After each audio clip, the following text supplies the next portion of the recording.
निधि तरई न कोई, जय विरंच शंकर सम होई। बंदऊ गुरु पद कंज कृपा सिंधु नर रूप हरि। महामोह तम पुंज जासु वचन रवि कर निकर। पिछली बार त्याग की बात हुई, अब की जो है तपस्या की बात है।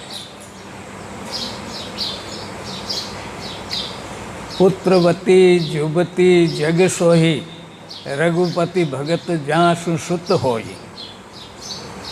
रामचरितमानस में गोस्वामी जी ने लिखा, और ये बात सुमित्रा जी ने कही। जो संसार की मित्र हो वही सुमित्रा है। सुमित्रा का चरित्र बड़ा गजब का, उसकी तपस्या है। 3 रानियाँ थी, तीनों में सबसे छोटी वो थी। उनके 2 पुत्र हुए, तो लक्ष्मण को उनने बोला कि वही युवती भाग्यशाली है, वही पुत्रवती है जिसका पुत्र राम का भक्त हो। इसलिए जहाँ राम है वहीं अयोध्या है। रागन द्वेषन ईर्षा मोहु, जनि सपने इनके बस हो। राग देश ईर्षा मद और मोह,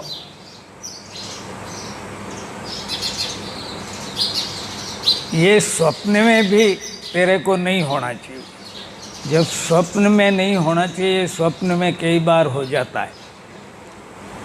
तो लक्ष्मण ने वहीं से तपस्या शुरू कर दी। उनने मन में दृढ़ कर लिया कि मैं नींद ही नहीं लूँगा, क्योंकि नींद लूँगा तभी स्वप्न आएगा। नींद नहीं लेंगे तो स्वप्न आएगा ही नहीं। ये है तप। राग द्वेष ईर्ष्या मद और मोह, इनसे छुटकारा कैसे मिले। कल महाराज जी ने भी बोला था कि शरीर के कष्ट तो स्वयं को ही भोगने पड़ेंगे। जो करता है वही भोगता होता है।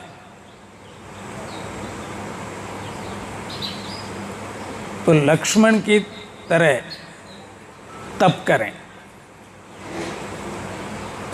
और माताएं अपने यहाँ दूध पिलाते और पालने में झुलाते हुए तपस्या के लिए और बलिदान के लिए सिखाया करती थी। ये देश वो देश है जहाँ दूध पिलाते हुए पालने में झुलाते हुए करती थी।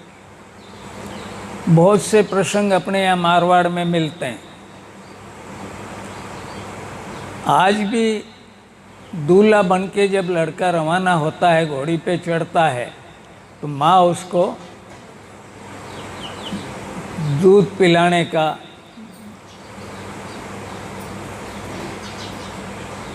स्तन जो है उसके मुंह में देती है। आज भी होता है। वो संकेत वही है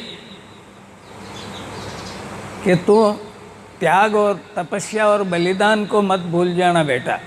स्त्री के मोह में अंधा मत हो जाना। जैसे महाराज दशरथ हो गए, वचन में क्यों आगे, वचन तो दे रखे थे उन्होंने, पर उनको मोह ज़्यादा था। सबसे बड़ा मामला उनको मोह का था, क्योंकि वो राम को नहीं समझ पाए। राम को अपना पुत्र ही समझा। कौशल्या उनको जो है परमात्मा समझती थी, क्योंकि उनको तो पैदा होते से ही बता दिया था। पर महाराज दशरथ पुत्र ही समझते थे। जबकि वशिष्ठ जी ने एक बार बोला कि राम स्वयं विष्णु है, भगवान विष्णु आपके घर में पैदा हुए हैं। इसलिए राजन, आप सब मोह त्याग के तपस्या के लिए विश्वामित्र के साथ भेज दें। आप वो भी तपस्या ही थी। 14 वर्ष का वनवास, ये भी तप था। श्रृंगवेरपुर में ही सूर्योदय से पहले उठे भगवान राम। पहले बाल तो लंबे रखते थे, सभी रखते थे। उन्होंने जटा बना ली। जटा बनाने का मतलब है बढ़ के दूध से बालों को कर लेते हैं, तो उनमें न तो जुएं पड़ती है न धोने की आवश्यकता पड़ती है। पहले सब महात्मा जटा बनाते थे, तो उनको तो वनवास नहीं, वो तो तप के लिए भेजा था। कैकेयी ने उनकी तप की परीक्षा ली। कैकेयी को लोग बुरा बताते हैं, पर ऐसा नहीं था। अगर वो कठोर हृदय नहीं बनती, क्योंकि वो माँ थी वो भी, तो भगवान राम नहीं जाते तो रावण नहीं मरता, राक्षसों का विनाश नहीं होता। तो तप करने निकले। उनके भी मन में कोई राग द्वेष नहीं था। और जब जटा बनाई, सुमंत जो है बहुत दुखी हुए। ऊंचा नीचा करके बहुत समझाया कि महाराज दशरथ ने बोला है, इसलिए आप 24 घंटे हो गए, अब मेरे साथ वापस चले चलें, ऐसा महाराज ने बोला है। आप ये क्या कर रहे हैं? सीता जी को तो भेज दो, कम से कम तो उनका जीवन का सहारा हो जाए। सीता जी ने बड़ी नम्रता से सुमंत को बोला। वो अच्छे मन का था। अभी मन की बात कर रहे थे इस भजन में। महाराज जी ने जब अभी भजन गाया, वो मन को ही समझा रहे थे। सुमंत ने बोला, सुमंत से सीता जी ने बोला कि आप मेरे पिता और ससुर की तरह हैं, पर इस संसार में पति को छोड़ के और कोई नाता ऐसा है ही नहीं, तो तप करने में तो कठिनाई होगी। तो मुझे जंगल का डर नहीं लग रहा है, कठिनाइयों का डर नहीं लग रहा है। मैं इनसे वियोग नहीं सहन कर सकती। जबकि जटा बना ली, इसका मतलब साधु। ये भी एक त्याग है। साथ में रहते हुए तप। जब भरत को पता लगा रहा है, बहुत जोरदार बात कही उनने, सुनो भरत वशिष्ठ जी से बोला भरत जी ने कि आप जैसा विद्वान, ब्रह्मा के मानस पुत्र, और आपने मुहूर्त निकाला, राज तिलक सुबह होना चाहिए और वनवास हो गया। ऐसे कैसे हो गया गुरुदेव? उनने कहा, सुनऊं भरत भावी प्रबल, बिलख कहेऊं मुनिनाथ, हानि लाभ जीवन मरण, यश अपयश विधि हाथ। ये विधाता के हाथ में है। विधाता परिणाम किसके देता है? त्याग के, तपस्या के और बलिदान के। हमारा जन्म भी इसी हिसाब से होता है। हम किस घर में पैदा हुए, जिनमें ये तीनों ही परंपराएं बनी हुई है।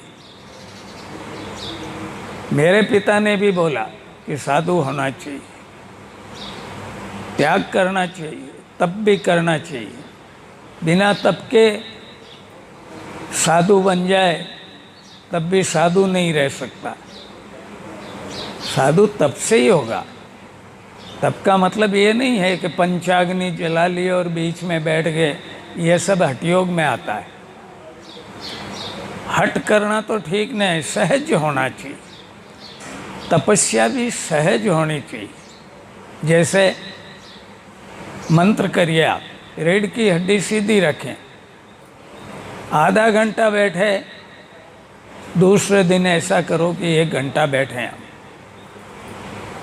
3 घंटे लगातार बैठने से ही तपस्या होती है।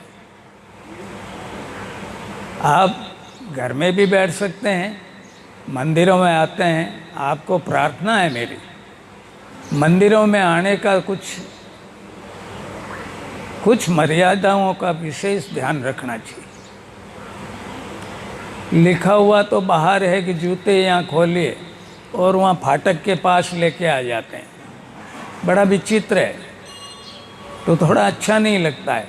कोई दूसरा आता है तो ऐसा लगता है क्या है, तो कम से कम वहाँ तो खोलो गेट के पास, वहाँ अंदर तक नहीं ले जाना चाहिए। फिर आकर के प्रातःकाल उठ के रघुनाथा मात पिता गुरु नाम ही माथा, मस्तक नीचा करके महात्माओं को, माता पिता को प्रणाम करना चाहिए। माथा जो है ज़मीन पे टिकना चाहिए, और वो मेरे छाती पे टिकाने की कोशिश करते हैं, ये अच्छी बात नहीं।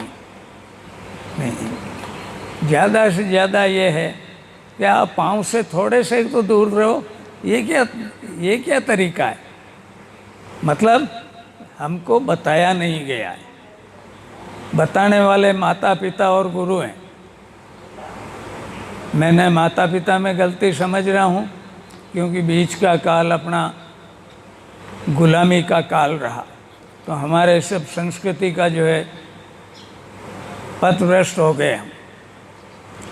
पर अब तो हम स्वतंत्र हुए भी 70 साल हो गए, फिर भी हम कुछ बातें सीख ही नहीं पा रहे हैं, वैसे के वैसे ही चल रहे हैं। दर्शन करने आए, घंटी तो बजा देते हैं, पर देवता के सामने बैठ के कम से कम 10 मिनट तो प्रार्थना करो। महादेव के पास बैठे हैं तो ओम नमः शिवाय 10 मिनट करिए। दर्शन किया नहीं किया, भाग के आके मेरे पास बैठ जाएं। ये तप में नहीं आता है, तप तो बैठने में ही है। इसलिए देवता के पास बैठिए, पहले समाधि जाइए, सीधे समाधि पे 10 मिनट बैठिए, ओम नमः शिवाय करिए। आपकी समस्या आप अपने मन में वहीं बोल दीजिए। इसके प्रमाण भी यहीं बैठे हुए हैं। वहाँ से सीधे माँ में जाइए।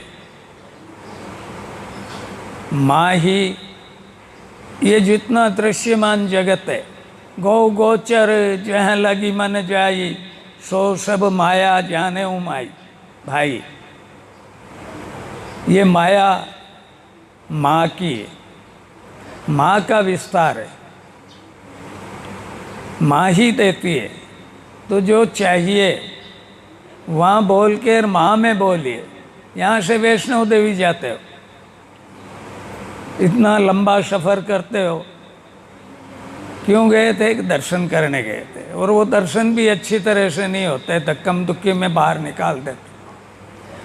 यहाँ गुफा के अंदर माँ बैठी हुई है, वो की वही है, ओम ह्रीम श्रीम क्रीम परमेश्वरी स्वाहा। ये मंत्र ही वैष्णव देवी का है, तीनों ही माताओं का सम्मिलित है, बीज मंत्र है। अगर 15 मिनट बैठ के माता जी में कर लें, माँ से बोलें कि संसार के कर्मों से मुझे लाभ मिले, मैं अच्छे कर्म करूं, मैं तप करूं, मैं तपस्या करूं, देश और धर्म के लिए बलिदान करूं। बलिदान 2 जगह, देश के लिए तो ये अपने यहाँ जैसे फौज है, सेना, तीनों ही ये बलिदान के लिए ही जा रहे हैं। उनका तप भी है। अभी लद्दाख में इतनी ठंड पड़नी शुरू हो गई है, थोड़े दिनों बाद बर्फ़ हो जाएगा। बर्फ़ में वो अपने देश की सीमा की रक्षा कर रहे हैं। ये तप है। सर्दियों में कम वस्त्र पहन के बैठिए, नींद भी नहीं आएगी, 2-3 घंटे बैठ के भजन करना चाहिए। वो तप तपस्या में आता है।